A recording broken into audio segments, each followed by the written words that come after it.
I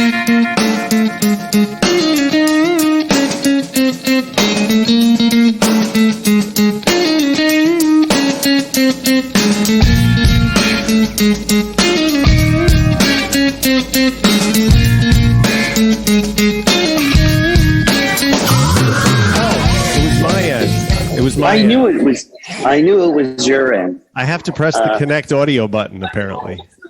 I'm actually here in a bar, it looks like. It's not a bar. This is a fancy coffee place. Okay. And I went and I got a quad espresso on ice. That's four espressos on ice, right? Four? Right. That's 4 espressos, right, okay. on ice. And then they're making me a croissant with butter. Right. So I better go outside for this. Okay. So, hello, are we recording? Is this like... Yeah, I've been recording for hours now. Lordy. Hello, everybody. I didn't want to do that in there because, everyone there has to be kind of cool and understated, Right. It's a hipster coffee shop, and you can't be effusive about anything. No, I'm not effusive. Everything needs to be, sucky. So I thought it was high time that we got together and maybe talked about the show, since we haven't. We've had some very nice time off. But how long has it been though? How long has it been? I don't know. A few weeks, a month. We should have listened to the last show so we could pick up where we left off. People are clamoring for us to return. Yes, they are. Yeah. I haven't. Well, what have you been doing? Where have you been? I've been around. I've been doing mostly. You know how it is. The end of the school year, all the stuff that goes on. Hey. Should I be holding this sideways if you're going to be sideways? Or no? It doesn't matter. Thank you so much. I appear vertical in my own screen. Like this. All right. Ooh, I got my croissant. Oh, I see what you're saying. Maybe you should be because I need to incorporate these into some kind of thing. All right. Here we go. All right. Let's start it off. Welcome to Recovery in the Middle Ages, the podcast about two middle-aged suburban dads in their pursuit of life, love, and recovery. I'm Nat X. I'm still Mike R. And boy, do we have a show for you. Today on RMA, the boys return to the airwaves. Is it airwaves anymore? As Nat walks around Huntington trying to think of something to say and catch up with the Monsters. And our good friend Mike R. is back in the studio at Castle Grayskull, ready to get things poppin'. All this and more today on a very special edition of RMA. See, now you're going to give the people the impression that they're going to get a whole show, when really this is just you and me on a Saturday morning fucking around because, yes, I know. I miss saying it, and sometimes I just say it walking around in my house. I'll just do the intro. Nobody understands. The wife and the kids appreciate that. I was going to... I was really thinking we could pull one out of the hat last week, and then I realized that you're totally right. There's no way that could be done. Oh, look, we're hitting all the old greatest hits. Nat eating on the microphone. I mean, this is like a return to form. It's perfect. Now remember, it's never enough mouth noises. Never. So,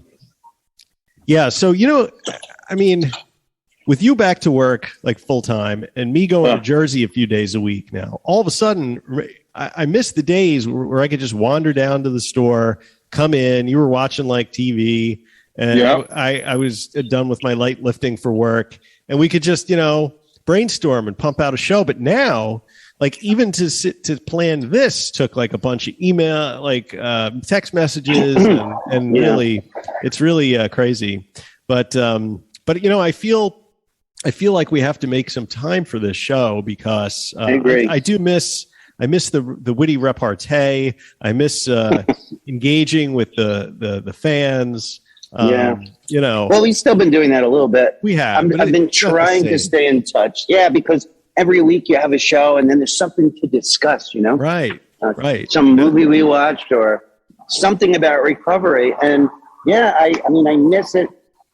And I don't, in some ways, as bad as business was for me, Right. I didn't know how good I had it, because basically all the time where I wasn't making money, I was spending it on the show, you know? Yes, but, right. Like, literally, if you think of life in billable hours, like, how many billable hours have you spent?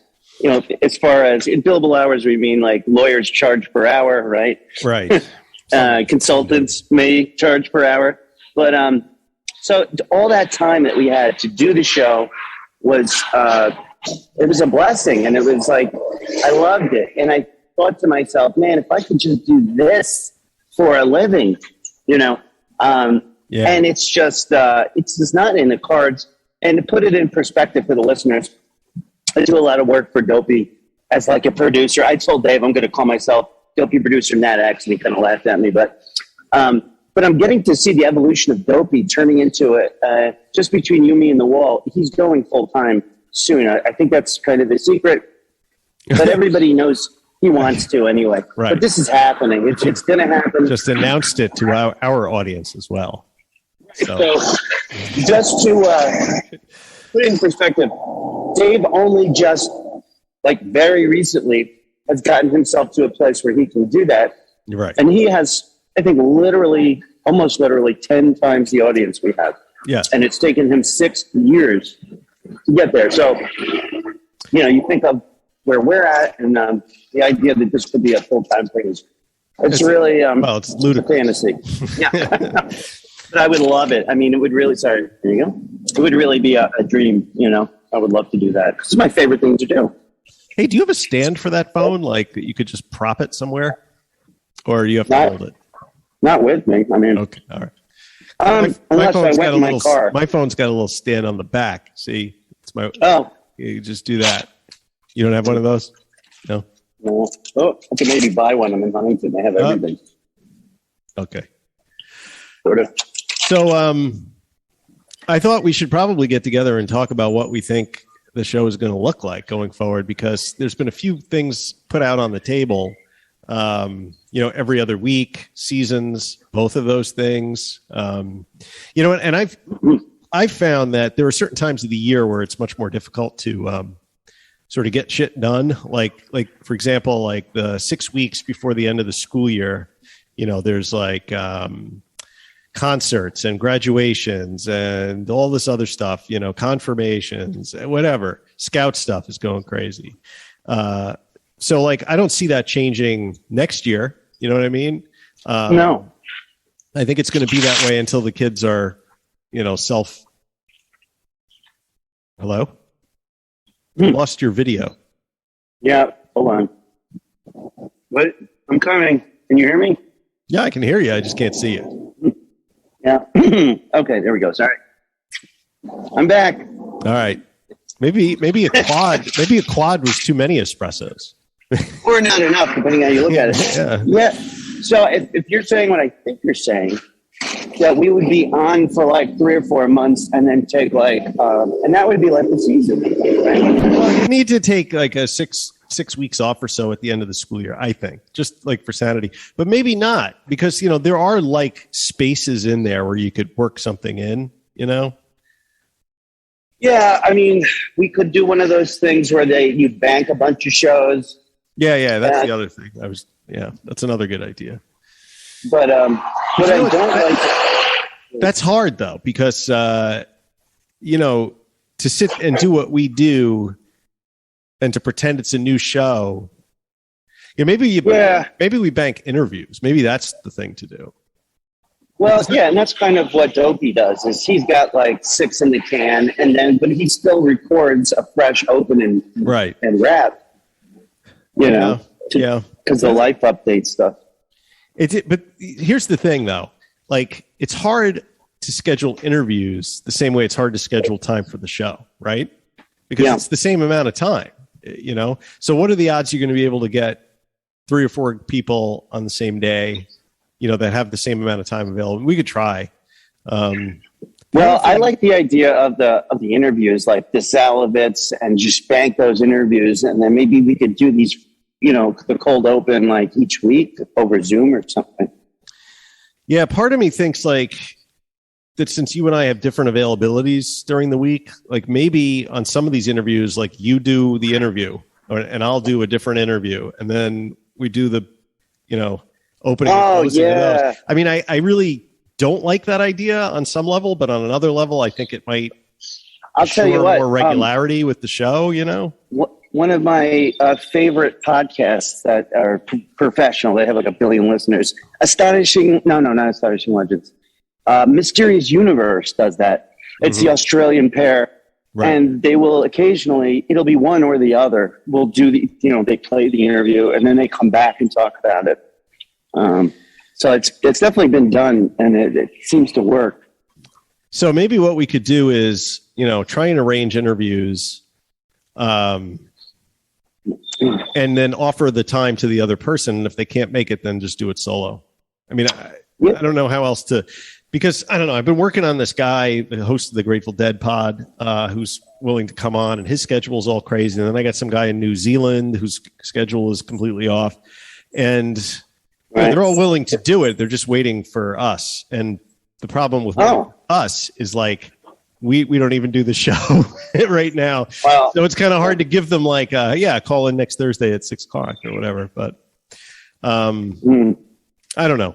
That's a thought. Maybe you can interview them, and then, sometimes I've heard this before. Like if you do the interview, and then I'll listen to it before we record, and then when we open and wrap the interview, I've already listened to it, and then I can comment on it. And you kind of do it that way. Yeah, we could, and I don't know. We're gonna have to try it or try something like that because we got to get content out. I mean, the other thing I was thinking that may be unrealistic is if you and I, like once a month, we were able to get like a block of time, let's say on a Saturday or a Sunday, maybe 4 hours, where I just go to Castle Grayskull Studios and we sit in there like a writing room. And for the first hour, we just write. We figure out what we're going to do, the whole thing, like war room. And then for the next 3 hours, we bang out like 3 1-hour shows based on what we do. I like that idea. And then we have like the next 3 or 4 shows. And the life update stuff, we can, because it'll obviously be different each week. And that's one part of the show that I love is just telling people about my boring life, because I feel like our lives are so mundane that people can really relate to it. Right. You know what I mean? Like everybody can relate to wandering around, one of these towns while your child is in a lesson of some kind. Right. I mean, our lives seem mundane to us, but curiously enough, they appear to be interesting to other people, which I feel like it's because people see themselves. My wife is amused by that to no end, Well, it's like when you watch these shows about celebrities or interviews and they explaining to you, they go to this island and they hop in their helicopter, and it's fascinating, but it doesn't resonate. No one can relate to that. Right. But these boring lives that we have, everybody's got a boring life like we have. We're just talking about it. And so, and it's different. It's different from their boring lives. And I guess that's what people find interesting. It's about commiseration. It's about, oh, me too, but I didn't do that. Or I hit my kid. They don't hit their kids. That's weird. Yeah. That sort of thing. Say, are you anywhere near the CBD store? I think I have to go back this way. You want me to see if it's open? I have a theory that it got shut down because a couple of weeks in a row I went there and there was it was closed and locked. And there were signs up, and then all of a sudden they were only taking cash and Venmo. Right. Because when I first went there, it was credit card. It was like a normal shop, And the next time I went, it was like, oh, sorry, only cash or Venmo. Yeah. And then the next time it was closed, and then I saw an article about a marijuana ring getting shut down. Yeah. I wonder if that's them. That's a little recovery in the news right there because an article came out in the local Patch website a few days ago that they had done raids of these CBD/bong stores in Syosset and a bunch of other towns, and they actually arrested a whole bunch of people for selling THC without a license. So they were not specific as to whether it was Delta 8 or not, and I did ask my son, who said it was both. So I guess he's been following the news in that regard, but. Yes. Do you know this town? I feel like I do. All right, I don't know where you are though. Here, I'll show you. I think it's a street over. I'm right by this. Value drugs. Here's the municipal. This is municipal parking. Oh yeah, you know where the Paramount is from where you're standing? Yes. Go to the Paramount. All right. And then I can direct you from there. I'm so bad with directions. And if you guys have heard me talk about it before, I am one of those, some people, they know where they are at all times. They're like birds with the magnetic thing in their brain that shows them where true north is. Yeah. So I'm the opposite. You're Whatever the opposite. Yeah, you're not. No, I'm the opposite. This is a cute little town, though. Let me tell you. When I was a kid, I'm going to cut through here. Look where I'm cutting through. Oh. Dun, dun, dun. Here, I'll going take through the alley. I'll the take dark the listeners alley. with me. Dun, dun, dun. Oh, what's that? Nope, nobody's sleeping in there. Oh, anybody selling drugs in there? No. Anybody got drugs? Any drugs? Nope. What does that sign say? No drugs. On the other side. What does that say? Oh, look, there's all these cool little things. Oh, murals. Don't let them tell you what to wear. You know what? I agree with that. I never 100%. do. Hey. Okay. There you go. She said, "Don't go anywhere. It's hot out. You have to change." Yes, mommy. So here I go.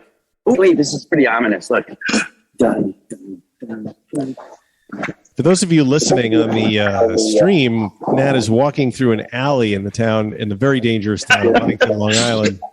Yes, hippies and hipsters may jump out, attack me, and try and sell me like craft beer or pickles. Pickles are a big thing with these hipsters. Yes. Okay, I think I've made it. All right, make a right. All right, and we're going to continue. Keep walking. No free advertising. We're gonna put this out on the Patreon for video. I think. I want to put the audio out and drop it in the stream. Yeah, let's see. Everybody, this is an update. We're discussing the future of the show. It turns out we had a lot more listeners than I imagined, and really? We're hearing it. I'm hearing about it. Where are they hiding? How are they listening without downloading the show? Well, they are. What's happening is we're getting people, because people find your show every day for the first time, and we have 84 or 5 shows. So I've got some people writing in. Oh, I'm up to episode 60, and are you guys really not on the air? And we got like 4 or 5 reviews. Maybe you can read a review for the show. Wow. Yes, there's 4 new written reviews. Are you kidding? I'm going to have to find that. Yeah, check them out. Oh, cool, Sunday Donuts. Yeah, that place is the ball. And this place is opening up in our. It is the ball. This place is opening up in our town too. Did you know that? What place? The Sunday donut place? Really? I heard that was a rumor. Oh, cool. Check this out. And there's like painting on the walls, and there's a beautiful like restaurant, between 2 buildings. It looks very European here. Oh wow! Look at all these reviews. This is really man. You want to read one? Yeah, should I read one? Just read one because we'll save the rest. Okay, this is from IA2CA girl. IA2K girl, California girl. I don't know. I am hooked on this show. I'm a 50-year-old woman who's been alcohol-free for almost 2 years, and I'm so glad I stumbled onto this podcast. I usually prefer podcasts with shorter episodes, but the banter between Mike and Nat has really grown on me.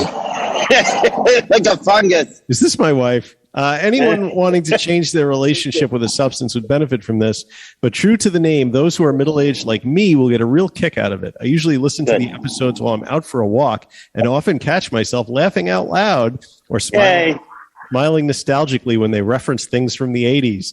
There is such a there's such a genuine warmth and relatability about both of them. And I love that they don't feel the need to agree with each other. Their different perspectives are really helpful in thinking about the different topics they discuss each week.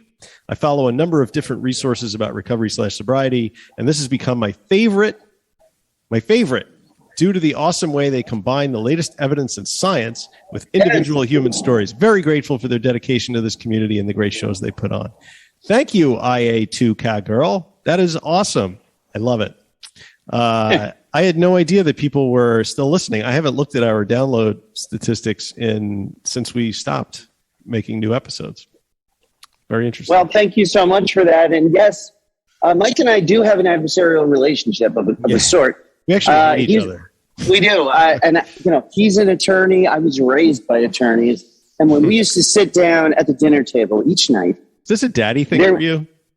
What? Oh, you being my daddy? Yeah. Yes. You're a surrogate father, and I'm your surrogate nephew who needs to be bailed out of jail and doesn't want to call his parents. And so I'm used to these kinds of, we always would disagree as a matter of sport at the table. Uh-huh. And wait, stop. Go back. You're right in front of it. Wait, you're right in front of it. Look at this. Are you sure when you first walked up to this thing that you couldn't tell that the thing that they did in there mostly was sell weed? I didn't. I'll tell you what. How did you not notice that? This is what I saw. I walked up. I saw the Red Cross. The green cross. Window. Oh, that explains it. That explains a lot because you got the colorblind thing. Okay, it's actually a green cross, which is the universal symbol for marijuana dispensary. I thought it was the Red Cross for like CBD because that's what they do, or maybe it's always been green. It's always green. I'm just gonna. You want me to go in here? Will they let you in while you're recording? I don't know. Is it open? Yeah, it's open. Hello. I'm just on the phone. I'm sorry. Is that all right? Yeah, great. Yeah, just telling my friend about this place. The kombucha's in the background. I can see it in that very small corner. Look, this is what I had seen, the kombucha. Yeah, that's great.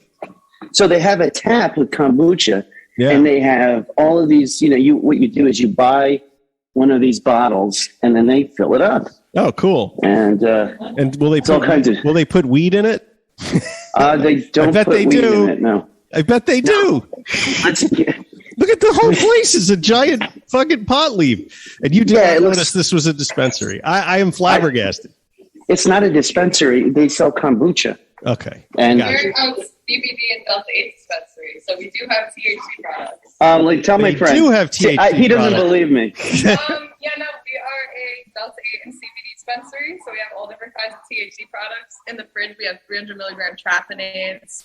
What? THC flower, all the top row. Wait, what do you mean THC flower? Like it has THC. It's not. It's like Delta 9. It's Delta 8, but Delta 8 just means the indica side plant. Delta 9 means the whole plant. Delta 10 is the sativa. It's a loop. Huh. Interesting. Everything is about potency. See, I was telling my buddy, I swear this was just a kombucha bar because he's accusing me. He was accusing me. What did you get today? No, I just got some more. The good stuff? My friend doesn't believe me. I said, this is... No, I believe you. I believe you. Say that? Oh, okay. Is that like for dabbing or something? Yeah. Nice. All right, you guys are having fun. All right. Wow, I didn't even... Ooh, you're going to have a good time. Have a good one, man. All right. So here is the... What's a traphanade? It's an infused Gatorade. Yeah. It has 300 milligrams of THC. 300 milligrams of THC inside the Gatorade? That's a rehydration in the Gatorade. Plan. I like that. Single bottle, there's 300 milligrams of THC. And it's called Traphanade? Like Gatorade, but with... Traphanade. Yeah, wow. Wow. I mean, I thought the kombucha was great. I had no idea this was actually a dispensary. So my friend's accusing me of going off the walls with these THC things. But what I saw when I came here was all of these skateboards. They got skateboards. I wasn't looking at the marijuana. It's like a headshot, but actually nice. See? Yeah, those are cool skateboards. Yep. And then they have all kinds of CBD infused stuff. Yeah, I bought some cream there for my shoulder when I was there. T-shirts, edibles, everything across the board, kind of.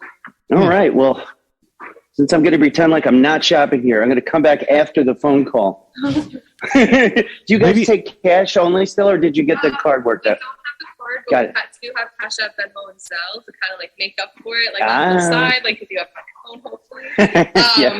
Yeah, but all that. So we are working on getting the new systems. They're coming in soon. They should be here in the next couple of weeks. We're waiting on them. All right. Then we're just waiting to get them. This is cool. I'm going to have to come back. when nobody is looking. I actually want you to. I'll see you in a bit. Can you pick me up some kombucha? Like, yeah, maybe I will. All right, I'll come back for it so we don't. Okay. I'll be back. Thank you. So, wow. So I guess I was wrong. You were right. Matt visits the pot store. That's. I mean, I guess I'm not so against it. I don't really want to do it though, but I feel like neither do I. I really have no opinion about it. But that guy, I mean, when you're buying like little dabs and waxes, I mean, that's some serious dedication to getting high.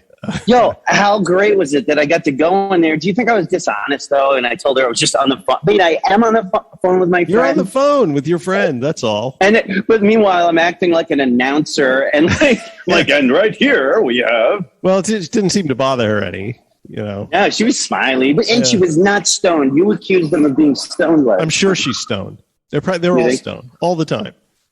I don't know if she's stoned. She may not be. Listen to me casting aspersions. I don't know anything about it. Cast not thy aspersions on she. Right. But that's it, guys. That's finally you got to, if you're on Patreon, you got to get a look at the kombucha bar. I'm going to continue to call it a kombucha bar. And I will not buy marijuana there. I just, I hope we don't send anybody down the road to relapse by our little tour of the. No, okay. Well, let's approach this in a serious way. Okay, somebody like me. Okay. Yeah, let's do it. Let's be serious for a moment. It's not a liquor store. That's one. Right. But two, so for me, I really don't want to do that stuff. For me, it might be fine for you or for someone else in recovery. But, maybe you can handle it. You're a lot more mature than I am. And maybe you're, I don't know, maybe you have a better makeup to, handle it. But for me, when I get a substance that really, even if it's I don't know, Benadryl or something, if I take too much of it, it definitely lights that fire in my brain. Mm. And my fear is, and maybe it's unfounded, but my fear is that it'll send me back into that. I'm probably not going to call my dope guy immediately after, but what I might do is hide it from my wife, hide it from my best friend, and then I'm doing something sneaky. Right? Because if I started buying that stuff, I wouldn't tell you. I would be ashamed.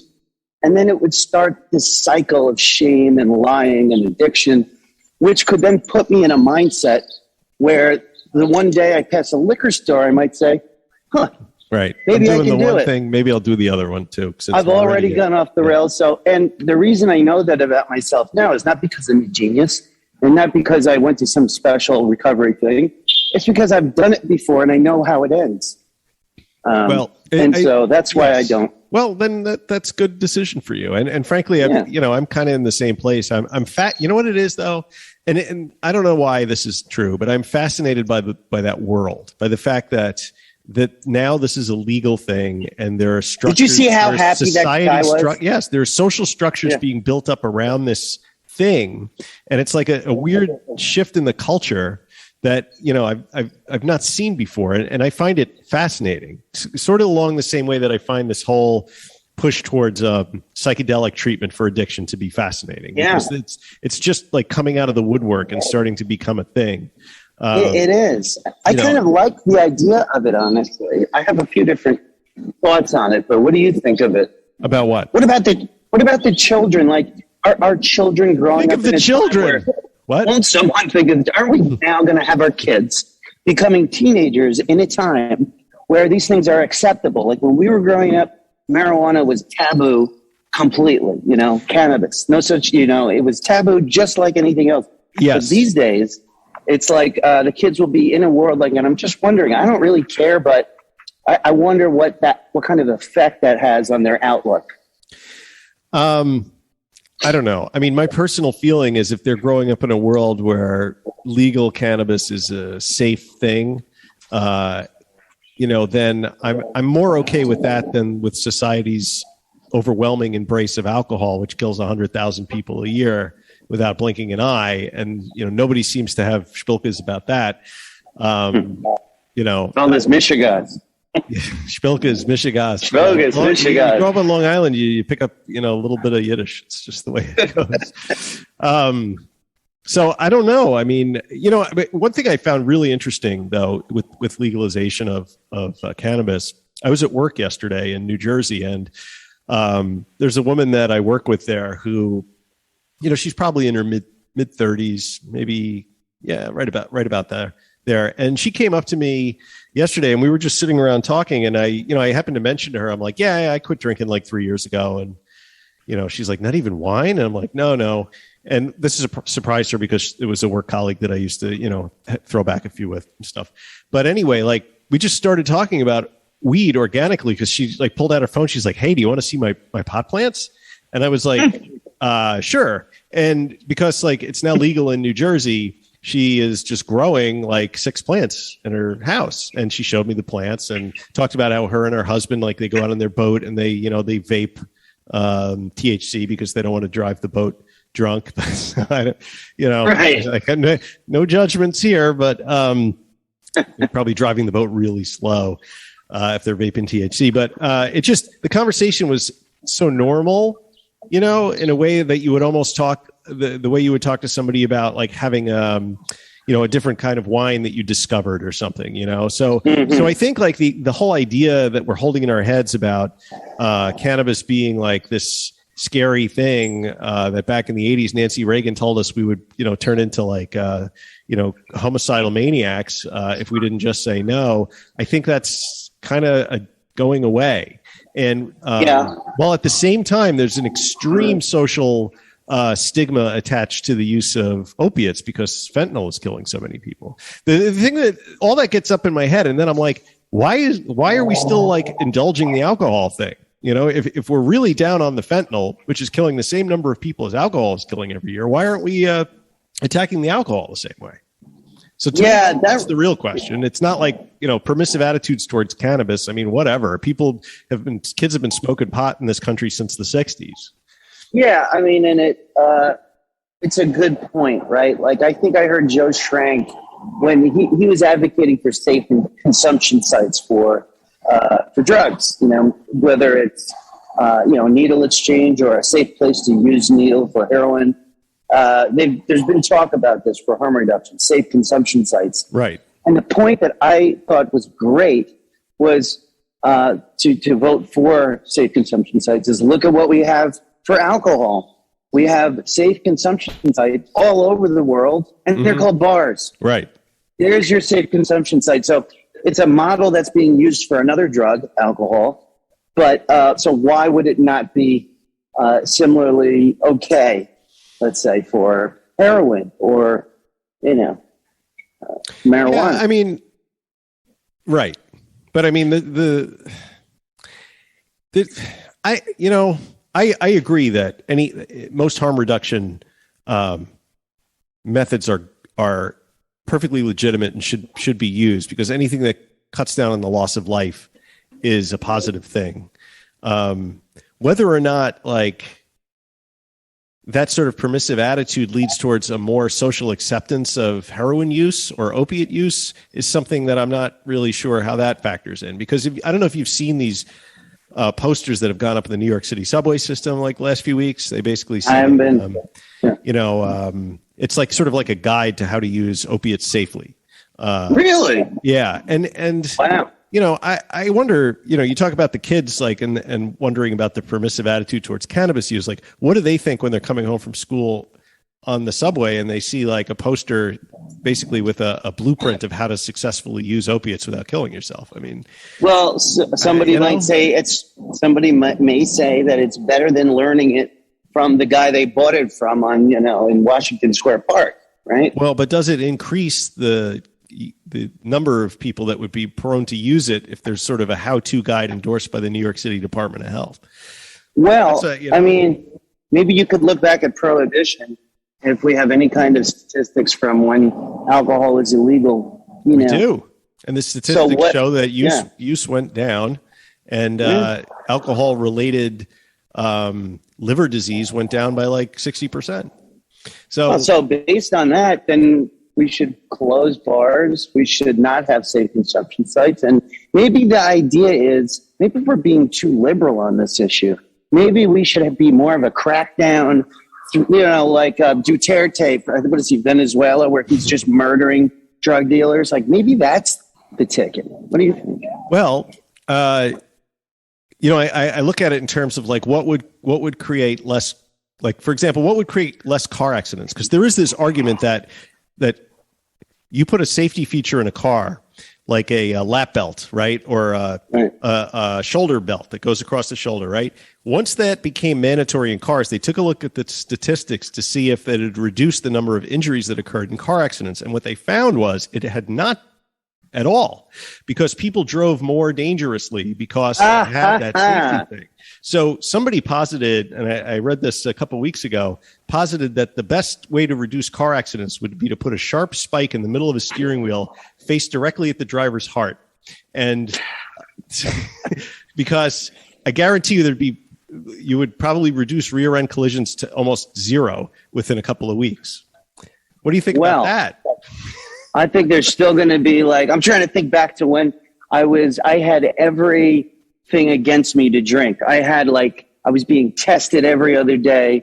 I had a blower in my car to start the car. And if I blew hot on it, I would be arrested. And that didn't stop me. I still found a way to drink. Do you think it stopped other people, like some people who maybe weren't in the same spot as you? Maybe so. Probably. I mean, I think, honestly, the real answer, as far as I'm concerned, to like addiction and stuff like drug use is you have to ameliorate the conditions that cause people to want to use in the first place. But that's a difficult thing. Society doesn't want to do that. That's why Evan Haynes' book and his proposal will never launch, because we can't even agree to keep guns out of the hands of people that shoot up schools. So how are we ever going to agree on universal health care or something? Well, I've heard a theory that we should just let Texas secede from the Union and sort of divide the country. Hey, right about here, our Zoom audio kicked us out because it was 40 minutes long, and I'm a cheapskate and I don't have Super Zoom. So we're going to take a little break, and we'll be right back with more chit-chat after these words.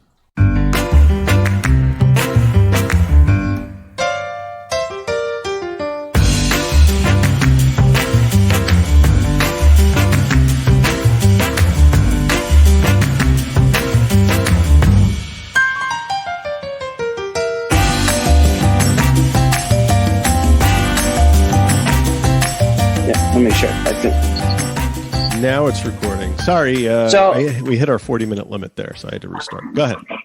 I'm just talking about certain people saying, based on the disagreements we have politically throughout the country, that it'd be best to let the states kind of secede from the union, have their own country, liberal versus a conservative, and that the divide is so great. I don't buy that. I think that's maybe just shtick. But the point remains, we're so divided on so many of these, what I think of as red herring issues, things that don't really affect our day-to-day lives that people get up in arms about. But, up in arms, that's a great point. I think that does make a difference. Yeah. Look what we just had in the news this week, Right. Right now I'm just disagreeing with myself. That's what I do. Because that's how I think through things, it's like, well, actually, this gun control thing is nuts. Even abortion comes up and that makes people nuts. Religion in schools makes people nuts. What else? Let's piss more people up. Like English as the main language. Remember that one? Right. Make English the official language. Well, all of these are still topical discussions that are being had in the country. So that extends to drug use and alcohol and all of that. And so what do we do? I think we need to learn how to be grown-ups and have civil disagreements like you and I do occasionally and find a middle road, find the middle way through. And I don't believe, as Rush Limbaugh used to say, that if you stand in the middle of the road, you're just going to get run over. He would say, get over to one side. Yeah. I don't buy that. Yeah, I don't know, man. I don't know. you have all these jurisdictions trying different things. You have a city like Portland, Oregon or the state of Oregon trying the total legalization, just let it all hang out model. And then you have, other parts of the country where, they have take a more punitive attitude towards drug use. And you have those municipalities that are trying to pass jail time for kids who get caught with weed, even though it's legal for adults. So it's all over it's all over the road, man. And it seems as though research and science is only accepted when it agrees with your pre-existing moral point of view when it comes to addiction. And I think that's a problem. Right? I mean, people are looking for something to validate their own opinions. Yeah, it's a confirmation bias. There's very little shouldn't we be looking at this stuff objectively? But I think we've lost the ability to do that in this country. Most people, I notice, just like you said, when they hear a fact or an anecdotal evidence of something that contradicts their point, it makes them angry, or it makes them, defend their point even more. For me, I love it. If I'm saying something to you and then you hit me with a fact or an article or an idea, I love to be wrong. That's my favorite because I'm learning something. I love to learn things. So, but I don't think most people are going along with that. They want to be right. And I always say, do you want to be right or do you want to be happy? Is it so important that you're right at any cost? Do you want to be right or do you want the truth? Right? Yeah. I mean, there are some things that are just objectively right, though. Oh, yeah? You want to name one? Let's see. Try me. What's objectively right? The sky is blue? Well, not necessarily, because this color blue is actually a reflection of the ocean and the atmosphere or something like that. You should love your neighbor as you love yourself. What are you, a Christian?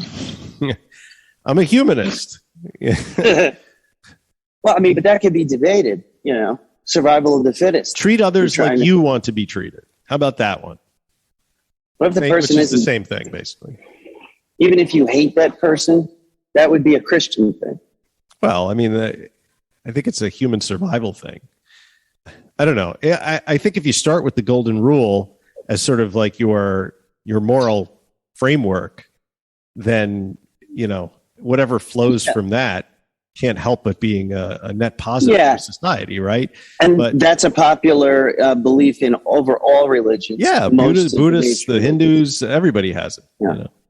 Because we're all one. We're all part of the same, divine energy. And, what you do to someone else, you're doing to yourself, and you ought to, be that way. And the flip side of that, of course, is that, that was, a deeply entrenched Christian idea because Jesus said it in the Sermon on the Mount, and yet we still had managed to have slavery for the next 2,000 years. So, Yeah, well, people take things and twist them to their ends, Right. And, so I guess we're not going to solve the drug problem this morning. No, and we always do this. Anytime we do a little Zoom thing, we try and tackle the most difficult, like the unified field theory of addiction recovery, which I've since given up on. But this is what happens when I don't have an outline and a topic. That's the other thing. I haven't had time to sit down with my outline and really think the show through. And so you get this stream of consciousness. Yeah, but I like the freewheeling hippie shit sometimes. It leads to interesting places. So so I've been sort of, speaking of that, I've been sort of really immersed in the world of psychedelia lately. Oh, really? I listened to this audiobook called Heads by this fellow named Jesse Jarnow, and it sort of traced the history of LSD and psychedelics from, the late 50s up through the present day, and kind of how it, took a step into the therapeutic realm and that sort of thing. And then I corresponded with him. I listened to the book on Audible, and I sent him an email, and he sent me back a link to a podcast by New York Magazine that sort of pokes away at the dark underbelly of psychedelic therapy and how it's kind of been misused by a lot of crazy narcissistic therapists who end up sleeping with all of their patients while they're high on LSD. I'm kind of in the middle of listening to that now. So I'm speaking of grand unifying theories, I'm trying to trying to get this idea of the proper use of psychedelics in therapy, like, into my head. So I mean, Jesse has agreed to come on the show to talk about that topic. So I'm kind of excited really to get him in. I'm fascinated by that stuff. He is also, by the way, for you deadheads out there, he's the host of the current Grateful Dead podcast. So if you like listening to Jesse, I'm very excited to get to speak with him and get him on the show. Yeah. So great. Yeah, and that's kind of where my head's been the last few weeks. But psychedelics. This is something I don't talk about often on the show. Everybody knows I struggled with alcohol. Everybody knows I struggled with opiates and heroin and just about cocaine and uppers, right? Downers. What I don't talk about much is when I was in high school, when I think back on it, I really had a problem with psychedelics. I used them on a regular basis, and it got to a point, it was acid and mushrooms, where I loved to escape to that world. Mm-hmm. And it got to a point where, when I think back, I haven't thought about this in a while, but because I was at boarding school, and so Saturdays, Sundays, you'd be kind of on your own. It was boring. Weren't allowed to have TVs or anything. Yeah. And when Friday came up, I was hunting for the acid like my life depended on it. And I needed it. I needed it. And I would finally take that hit, and I would be so relieved. Huh. And I really lived in that world for about 3 years in high school, where I was, for all intents and purposes, addicted to tripping. And so I worry, now I'm so far removed from it. It's been so long. But what happens when I do try that psilocybin, treatment that you see on Facebook? I get that taste. It brings me back to that universe. So you guys, if you've ever tripped, it's like flipping a switch and you're in sort of like a parallel universe. It's really hard to explain. But as soon as I flip that switch and I change my vibration or whatever you want to say, I'm afraid that I'll be back there in the upside down. And it'll either freak me out or I'll love it. Well, I don't know. I mean, there's probably a big difference between 17-year-old Nat and 40-something-year-old Nat in terms of your brain development and the way your body and brain would respond to something. I've done a lot of damage since then, let me tell you. But I mean, I guess the question ultimately is whether that sort of modality as a treatment, is something that you even need or because, there's you can do a short. The studies that they have done on this, on MDMA and psilocybin, actually in this podcast I'm listening to, they interviewed a couple of people who were involved in the clinical trials who told very different stories from the rosy picture that was painted by the researchers in the aftermath of the clinical trials. Because you hear these statistics, they say 86% of people had their PSD completely, and these people are like, not so fast. Things got better and then they got weird and sometimes they got worse. And so I think you got to take all that stuff with a grain of salt. But I guess for me, I'm interested in, my personal, I guess, focus on addiction is it's all grounded in trauma. I've become like a Gabor Mate sort of acolyte in that sense. Or people start using substances to reduce their anxiety and their depression, and then they get addicted because it becomes a pattern and so forth. But anyway, so the fact that psychedelics have been shown in these clinical trials to significantly help people deal with trauma seems great to me. But I would question, I don't really have, I understand the nature of where my trauma came from, and I can process it without, psychedelic drugs. So for me, I don't see any need for that therapy. But it's a shortcut to where you can get to for meditating. That's what I've been told. Do you need to? Yeah, but is a shortcut necessarily a good thing? I mean, I guess if you are incapacitated and you cannot even leave your house because of your agoraphobia, your anxiety, that might be the person that could benefit from something like that. But for just the random Joes like you and me who are just dealing with garden variety mommy and daddy issues, from our weird childhoods, that didn't involve heavy abuse or, physical or mental, do we need that? Or are we just running the risk of opening the door back to addictive behavior patterns? Let me ask an even bigger question. Whose place is it to tell me that it's not for me, right? Like, why is there a governing body that's your right? Right. Like, why should that be the question for a governing body of any kind, right? So that's a legal question. No, it's a libertarian question. What right do you have to bodily autonomy? Right. I want to trip and treat my daddy issues. Like, who's to say that shouldn't just be legal and left up to us? Well, I mean, you wouldn't do your own like orthopedic surgery on your leg. I would think that you would want to consult with somebody that's trained in a medical field who could determine whether or not that's the best route forward for you. All right. If you're comparing orthopedic surgery to treating your PTSD, well, the point is well taken. It should be regulated. I mean, I believe I'm just doing a devil's advocate, but yeah, I agree. I think these things, because we've seen the dark side of abuse without oversight on our part. And so we're kind of just hoping to extend the protection that we wish we had to the future people who might be psychonauts, right? Or maybe if we had only had a more safe environment to experiment and just see how it made us feel, because I suffered from depression in high school, but it wasn't treated. Mm-hmm. I treated it myself. But what if there were a doctor, even in high school, who said, listen, we do a small dose of psilocybin, we do a treatment 2 times a week, and treat it, at the start. Maybe that's the goal right there. Maybe that should be tried, on people over 21. I don't know. Well, of course, when you were in high school, there was no psychedelic research being done because it's a Schedule I controlled substance because, the hippies kind of took it all out into the world, and the government freaked out when they saw how many people were like painting themselves in Day-Glo colors and running naked around the country.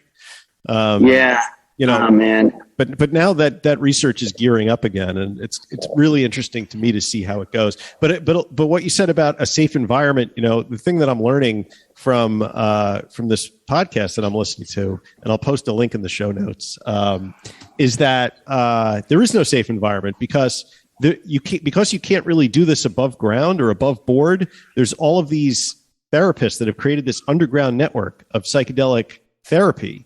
But there is no like governing body. There is no, best practices. I mean, how do they get away with it? Like, how can they get away? When I see those ads, I'm like, I kind of want to try just to see how it works. Right. What are the steps they take to ensure I'm not doing something to really hurt myself? Like, how could they possibly? Are they really shipping me mushrooms? Are they really going to ship me microdosed LSD? Like, I don't know. And how do they do the therapy? It's crazy. There are some, it's organizations that have been around all through the whole time, through the 80s, through the 90s. But some of the people involved are, abusive and narcissists and stuff. And so the argument is if you need to bring this stuff more into the public domain, legitimize it, and then you get medical institutions involved, and hopefully that'll get rid of some of the creeps and some of the weirdos and narcissists who are just using psychedelic therapy to get laid, right? So, but if you regulate like knives based on the one guy who takes a knife and stabs 100 people, like who was it that said that? Do you remember that quote? It was, you can't, regulate something based on what the 1 out of a billion people will do, because it's an excellent argument against gun control too. Meaning, wait. Well, should you regulate guns because one person goes out and kills 100 people? If it were just one person, maybe I would say yes, but it's not. Right. I mean, it's what are the? I'm sorry, I don't want to get into gun control. But you were making a larger point. Larger point being what? I forgot. You were talking about regulation of psychedelic therapy. Yeah, so I mean, the 17-year-old me jumps up and cheers when I see that, yes, finally, other people are going to know in a legitimate way what I knew all along.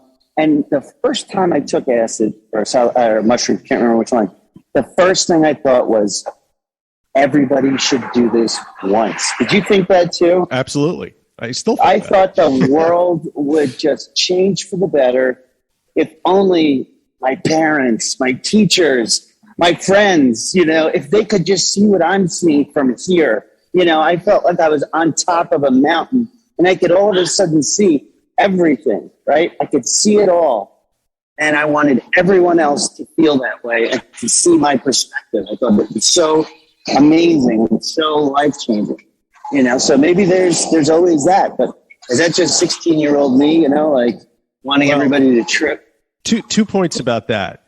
First would be if 17-year-old Nat was taken to a psychiatrist by your parents and the psychiatrist said, hey, Nat, you know what I think you need? You need some of this psilocybin therapy. You would have been like, fuck this. There's no way I am letting my parents take me to some witch doctor who's going to put chemicals in my head and make me behave in a certain way. So that if it had been regulated and was a thing back then, you probably wouldn't have wanted anything to do with it. And that may have colored your experience if you were eventually forced to have it, right? Oh, man. Well, there's a magic to getting drugs illicitly, especially when you're young, You pass it off in history class as the guy's walking out, you flip him a 20, he gives you a dime bag, you hide behind the gym. Like that whole thing has its own allure, taking it. It's underground. You're breaking the rules. Yeah. So I don't know how you duplicate that legitimately. I don't think you can. Right. I don't think you can either. And you hear people talk about that. They're addicted to the life, to the drug dealers and things. Well, you can't duplicate that in a clinical setting, I don't think. I mean, and to your other point, I've seen plenty of people who took way too much LSD at Grateful Dead shows and are now not quite with it, Right. So there is a danger to exploring the inner part of your psyche and instituting self-imposed ego death without really having a clear path out of the forest, right? Well, the first time I did mushrooms, I had JJ, my deadhead roommate, lock the door on a Friday night. the dorm dad had gone to sleep and he was like, okay, man, we're going to walk you through this. And it was great. And it was like he put towels over the mirrors. He's like, whatever you do, don't look in the mirror, And I mean, sound advice. True story. JJ is now he has a doctorate in literature and teaches at Drew University. His thesis paper, it was all about I think psychedelics in the 60s and stuff like that. Look him up, JJ Campbell. So there is life after teenage LSD use. You can still become successful in life. Right. Well, what if you're already successful? You do a bunch of acid and then take a header off the top of MetLife Stadium at a Dead show. And that guy was very drunk, right? I mean, yeah, I blame the alcohol for that. I mean, because if you look, everybody should go out and listen to the Jesse Jarnow book Heads, because he draws the thread between the hippie psychedelic scene in the 60s and the development of the internet and how all of that was created by former acid heads, and how, there's a lot of people in Silicon Valley who attribute the inventions of the last, 30 years as really emanating from that psychedelic mindset. Like Steve Jobs was a big aficionado of LSD, and some say really? we wouldn't have the iPhone, we wouldn't have the iPad, we wouldn't have any of that stuff if Steve had. We wouldn't have opened his mind. We wouldn't be talking to each other over Zoom right now. So maybe it's one of those things like in ancient times, right? The ones that would be kind of the guardians of these things were the shamans, right? Mm-hmm. That's what happens with ayahuasca. It's not like just on the street or in the jungle while you're going to hunt fish. It's like there's a ceremony. It's a rite of passage. There's a keeper of that gate. Right. If you think about psychedelics, it's like a gate to knowledge, inner peace, inner knowledge. An initiation, yeah. Right. And I think that's what people are getting into with these, the popularity of ayahuasca ceremonies. It's filling this void in our, shallow, modern lives by taking us back to a time where they maybe knew something that we didn't, which is that these things are important, but they ought to be guarded, by someone who knows, a shaman, someone to take you through it, a JJ, if you will. Interesting. Well, I think we're kind of coming to the end. We can wrap it. And we have not we have not come to any conclusion about the future, but you and I do have a double date next Saturday night with our wives at the Stellina Italian restaurant in town. So yes, I'm very excited. We can throw down our work on our plans over the week and talk about them at the risk of boring our significant at dinner. But yeah, and all you monsters out there who are sticking with us, and we miss you. We love you. I miss hanging out with Mike. I miss talking about this stuff. My life has become so like work, home, sleep, rinse, repeat. But let it be known that this is not permanent. I am working towards a specific goal, and I'm starting to get there. And Mike and I are going to come up with a way to keep this out there and to keep doing it, because I know I need it. Do you need it, Mike? I need it. I need it too. And, write to us. Come on to the Patreon. We're still chatting it up on Discord at patreon.com/recovery in the Middle Ages. The Facebook group is still popping. And, tell us what your thoughts are on some of this stream of consciousness rambling we did today. And tell us how much you miss us, because that just gives me a little dopamine spike every time. Yeah, and tell your friends about the show, and that we'll be back soon. And you start at the beginning, and by the time you get up to the present day, we'll be cranking on all cylinders and dropping shows like rhymes, man. Well, that about does it for today, folks. I had a good time. Did you? I had a great time. Really did. I don't remember the rest of my shtick, but tell a friend we love you. And as we say, non proficiat perfectum. That's progress, not perfection. See you next time. Stay fresh, cheese bags. Be good. Bye. Bye.